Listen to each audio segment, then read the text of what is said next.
Selamat berjumpa kembali dengan saya Maro di Maro Channel. Pada video kali ini kita akan membahas mengenai bagaimana cara menghadapi debt collector. Siapakah yang seharusnya lebih takut? Apakah debt collector lebih takut kepada nasabahnya ataukah nasabahnya yang harusnya lebih takut kepada debt collectornya? Baik, sebelum kita bahas mengenai hal ini, jangan lupa untuk like, subscribe, dan komen di video ini, serta bagikan video ini supaya semakin banyak yang teredukasi mengenai pembiayaan, leasing perbankan, dan lain sebagainya. Bagi Bapak Ibu yang butuh konsultasi pinjaman dana Gade BPKB, jangan lupa untuk melihat nomor WA di bawah ini. Silakan hubungi saya lewat nomor WA tersebut untuk konsultasi mengenai pinjaman dana Gade BPKB. Baik, mari kita lanjut. Apa yang terlintas di bayanganmu ketika mendengar kata penagih utang atau yang biasa dikenal dengan debt collector? Pria bertampang sangar, emosional, dan berbicara kasar? Ya, mungkin itu adalah sebagian persepsi yang terbangun di masyarakat atas keberadaan debt collector. Hingga sejauh ini pun, keberadaan profesi tersebut masih menjadi pro kontra di masyarakat. Hal ini karena debt collector selama ini dikenal kasar dalam melakukan penagihan. Mulai dari telepon yang berisi makian, sampai teror dan intimidasi dengan mendatangi rumah, bahkan tempat kerja nasabah penunggak utang. Bahkan seringkali insiden yang melibatkan debt collector dalam menjalankan tugasnya kepada para nasabahnya berakhir pidana. Mungkin hampir semua orang akan takut berhadapan dengan debt collector, mulai dari kepikiran terus, rasa takut bila sewaktu-waktu debt collector datang ke rumah secara tiba-tiba, atau datang ke tempat kerja, atau bahkan secara tidak sengaja ketemu di luar. Banyak orang yang sampai stres karena ketakutan menghadapi debt collector. Bahkan saking takutnya dan stresnya karena hal ini, sering sekali nasabah yang menunggak sembunyi-sembunyi. Ada pula yang pernah saya tahu sampai ngungsi berhari-hari dari rumah, bahkan pindah rumah untuk sementara. Ada juga nasabah saking stresnya sampai marah-marah nggak karuan, sehingga teman, anak, bahkan istri atau suami sering sekali jadi pelampiasan emosi dan ketakutan yang timbul karena tekanan, ketakutan yang berlebihan sehingga bisa menimbulkan masalah baru. Contohnya ribut di keluarga, bahkan bisa ada yang sampai cerai suami istri karena hal ini. Sebelum debt collector menelepon, sebelum debt collector datang, sering sekali nasabahnya sudah kepikiran berlebihan. Memikirkan bagaimana nanti kalau seperti ini, bagaimana nanti kalau dia datang, apa yang harus saya lakukan, bagaimana nanti kalau dia marah, bagaimana kalau saya nanti ini segala macam, ya. Sehingga pemikiran-pemikiran yang negatif-negatif terus datang dan membuat kita stres sendiri. Padahal yang kita reka-reka itu tadi belum tentu terjadi seperti itu. Seandainya Anda tahu bahwa sebenarnya setakut-takutnya Anda kepada debt collector, sebenarnya lebih takut debt collectornya kepada Anda. Stres-stresnya Anda, sebenarnya debt collectornya lebih stres lagi.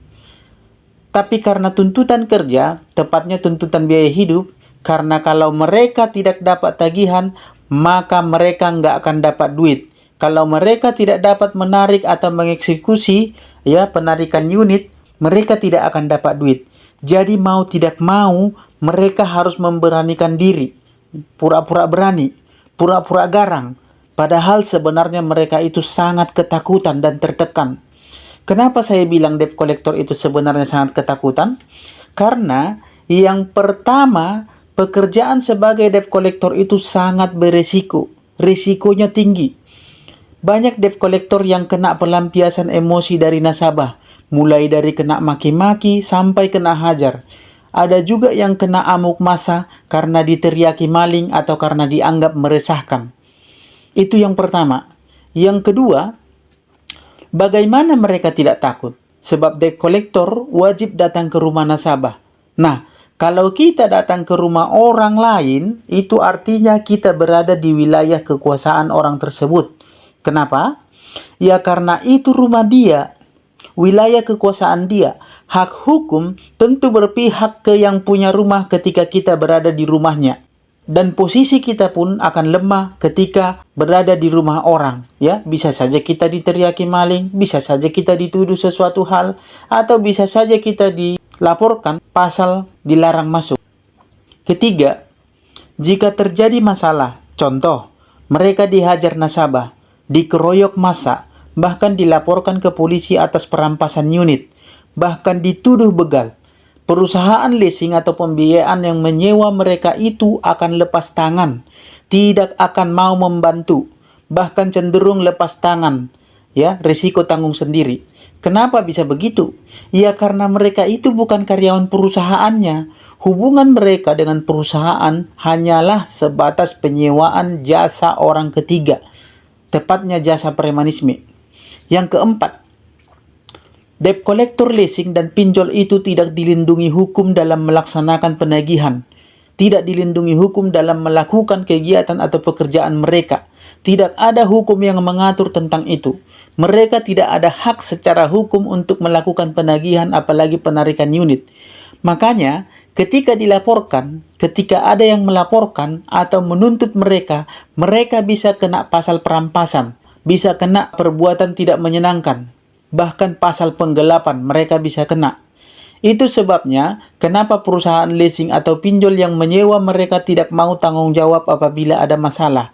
Karena kalau perusahaannya membela, membantu atau melindungi para debt collector itu, maka perusahaannya juga bisa kena tegur pihak terkait, bahkan bisa kena sanksi hukum, bahkan izin kegiatan usaha mereka pun bisa terancam dicabut pihak terkait. Sebab memakai jasa premanisme dalam melakukan kegiatan usaha, terlebih penagihan hutang, merupakan hal yang meresahkan di masyarakat. Dan hal itu adalah hal yang ilegal, bahkan bisa dianggap pelanggaran terhadap hukum yang berlaku di Indonesia. Yang berhak melakukan penagihan hanyalah karyawan resmi perusahaannya yang bertugas di bidang itu. Dan tentu saja prosedur kerjanya atau SOP-nya harus sesuai dengan hukum yang berlaku di Indonesia. Kemudian apabila unit atau barang jaminan harus disita karena tidak bayar dan sebagai macam alasannya, maka harus ada surat putusan dari pengadilan. Tanpa surat putusan dari pengadilan, tidak ada yang berhak untuk mengeksekusi barang jaminan atau fidusia tersebut. Nah, coba Anda pikirkan. Bukankah dengan demikian, pekerjaan debt collector itu sangat beresiko dan menakutkan bagi para debt collectornya sendiri? Mereka bukan karyawan perusahaan. Mereka harus datang ke rumah nasabah. Mereka beresiko kena maki-maki dan dihajar, bahkan diteriaki maling. Bahkan pekerjaan mereka tidak dilindungi undang-undang. Sekarang coba Anda pikirkan, yang seharusnya takut siapa? Yang lebih beresiko siapa? Yang berada di posisi yang lemah siapa? Jadi jangan pernah takut untuk menghadapi yang namanya debt collector. Karena mereka sebenarnya lebih takut kepada Anda daripada Anda takut kepada mereka. Ketakutan mereka itu melebihi ketakutan Anda kepada mereka. Lagian, rata-rata debt collector itu sebenarnya penakut semuanya itu. Buktinya, mereka kalau datang pasti tidak pernah sendiri. Ya minimallah berdua. Bahkan ada yang bawa-bawa polisi. Dari sini saja sudah kelihatan ketakutan mereka itu. Dari sini saja sudah kelihatan mereka itu sebenarnya takut kepada Anda. Masa akan menghadapi Anda dia harus bawa teman? Harus bawa polisi? Ya kan? Berarti dia takut. Terus kalau begitu kenapa Anda harus takut? Anda tidak perlu takut. Anda takut, debt collectornya juga takut. Nah, ini bagaimana ceritanya? Kenapa Anda harus takut kepada para penakut, pengecut? Seharusnya Anda lebih tenang, lebih berani, dan lebih percaya diri. Karena yang Anda hadapi adalah orang-orang penakut yang berada di posisi yang lemah. Lemah secara identitas tugas, lemah secara hukum, bahkan berada di posisi yang sangat berisiko. Jadi tidak ada alasan untuk Anda takut menghadapi para debt collector. Harusnya mereka yang takut menghadapi Anda karena Anda berada di posisi yang kuat secara hukum. Sebenarnya para debt collector ini sudah sangat meresahkan. Sudah banyak yang gerak terhadap kegiatan mereka ini. Bahkan pihak OJK sebenarnya sudah lama merencanakan pelarangan penagihan atau penarikan unit dengan memakai jasa debt collector. Karena sering sekali penanganan memakai jasa debt collector itu merugikan, sebenarnya merugikan kepada perusahaannya sendiri pun merugikan karena sering sekali itu membuat nama perusahaannya jadi jelek di masyarakat. Kepada diri debt collector sendiri pun itu sangat berisiko dan itu sangat meresahkan di masyarakat. Namun di sisi lain, jasa debt collector ini sangat dibutuhkan oleh para kreditur atau pemberi utang. Di antaranya perusahaan pembiayaan atau multi-finance untuk menarik piutang yang tak tertagih yang membuat angka kredit macet menjadi tinggi. Sebenarnya, praktik penagihan utang tidak melulu hanya dilakukan oleh debt collector. Perusahaan keuangan bisa melakukan mekanisme lainnya, misalnya melalui pengadilan. Sayangnya, opsi ini cenderung memakan waktu yang lebih lama dan membutuhkan biaya yang lebih mahal. Sehingga pilihan termudah daripada penyedia jasa keuangan seperti pinjaman, kredit, multi-finance, dan pembiayaan adalah lebih mudah bagi mereka untuk memakai jasa atau memanfaatkan jasa debt collector. Hingga sejauh ini, Indonesia belum memiliki undang-undang yang secara khusus untuk mengatur tentang penagihan utang atau debt collector. Adapun Otoritas Jasa Keuangan OJK dalam peraturannya nomor 35 POJK 05/2018 hanya mengatur tentang penyelenggaraan usaha perusahaan pembiayaan. Dalam aturan tersebut, OJK menyebutkan untuk melakukan fungsi penagihan kepada debitur perusahaan pembiayaan, kreditur dapat melakukan kerjasama dengan pihak lain. Pihak lain yang dimaksud haruslah berbadan hukum, berizin, dan bersertifikasi tanpa menjelaskan mekanisme penagihannya. Itu sebabnya permasalahan yang terjadi antara nasabah dan debt collector kerap berulang terjadi dan kerap meresahkan di masyarakat. Bahkan tidak sedikit yang berujung kepada kekerasan, bahkan kepada pidana, ya, masuk ke ranah pidana. Oleh karena itu, bila di antara Anda terlanjur terlilit hutang dan terpaksa harus berurusan dengan debt collector, lakukan beberapa cara ini untuk mencegah debt collector berbuat kasar atau bahkan merampas harta benda kamu. Yang pertama, tanyakan identitasnya. Tidak perlu menghindar, sambut dan sapalah debt collector dengan sopan, sembari meminta mereka menunjukkan identitas yang saya katakan tadi. Tanyakan kepada mereka, datang atas perintah siapa, dan jangan lupa meminta kontak pemberi tugas dan surat penagihan dari mereka.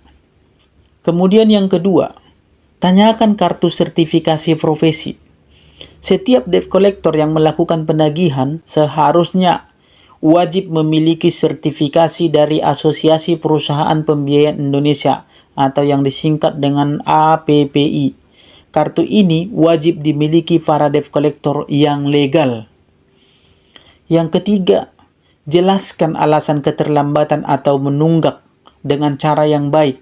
Kamu dapat menjelaskan kepada para debt collectornya atau kepada debt collectornya akan menghubungi pihak kreditur atau pemberi utang guna membicarakan mengenai utang piutang ini. Jangan pernah berjanji apa-apa kepada debt collector, ya. Dan jangan pernah mau merendah atau seolah-olah mengemis kepada mereka. Bahkan terlebih lagi takut kepada mereka. Anda tidak perlu takut karena Anda di posisi yang kuat. Karena mereka sebenarnya tidak dilindungi oleh undang-undang dan tidak berbadan hukum.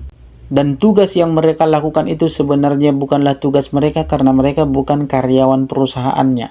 Jadi sebenarnya mereka bisa dibilang secara hukum tidak ada hak untuk melakukan penagihan atau untuk menarik unit. Tetapi mereka hanya sebatas pemberi jasa untuk penagihan hutang. Jadi mereka sebenarnya tidak ada hak secara hukum untuk menagih hutang atau untuk mengeksekusi, ya, apalagi untuk mengeksekusi barang jaminan. tidak ada haknya ya.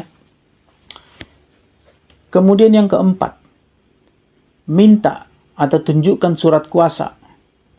Bila debt kolektornya melakukan penyitaan terhadap barang atau harta benda kamu, mintalah surat kuasa penagihan si debt kolektor. Surat kuasa yang dimaksud haruslah diterbitkan oleh kreditur tempat kamu meminjam. Jika surat kuasa tidak bisa ditunjukkan, kamu bisa melaporkan aksi penyitaan tersebut ke kantor polisi. Yang kelima, debt collector wajib disertai sertifikat jaminan fidusia. Tips ini merupakan tips terakhir untuk menghadapi debt collector. Sertifikat jaminan fidusia bisa berupa yang asli maupun salinan. Peminjam memiliki hak untuk menolak penarikan atau penyitaan barang jika debt kolektornya tidak membawa sertifikat jaminan fidusia.